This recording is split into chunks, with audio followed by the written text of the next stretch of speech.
ሳታሳውቅ ከሆነ ችግር የለም። ወይም ደግሞ የሆነ ቅርብ ጉዳይ ላይ ከቤት ወጣ ቤተሰቦች በቃ ሌሊት ይመጣል ብለህ በሚስት ምናምን ባለቤት ይጠብቁሃል። ይህ ከሆነ ችግር የለው።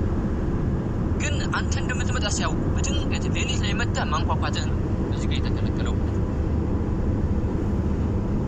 ኢዛ አጧለ አሐዱኩም ከእናንተ ውስጥ ከረዘመ አልገይባ ርቀቱ ማለት ነው።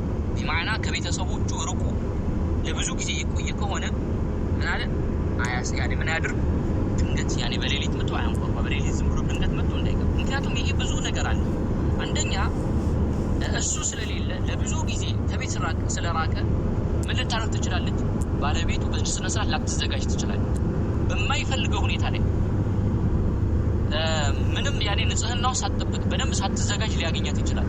በዛ ሰዓት ላይ ደግሞ በመካከላቸው ምን ሊፈጠር ይችላል? ያኔ መራራቅና ያለ መፈላለግ እንዲሁም ደግሞ ትዳሩ መበተል ሊከሰት ይችላል። ይሄና ሌሎች ነገራቶች ለመከራከር ሲባል ሸሪዓችን ይሄንንም ደነገገ ማለት ነው። ማሳወቅ አለብህ እንደምትመጣ። ለምን? አንደኛ ጥቅሙ ለራስህ ነው። አንደኛ ተዘጋጅታ ትጠብቅሃለች ባለቤትህ። ሁለተኛ ነገራቶች አዘጋጅቶ ቤት አጽድተው ይጠብቁሃል። አማ ርቀህ ከሆነሳ እንደምትመጣ ካላወቁስ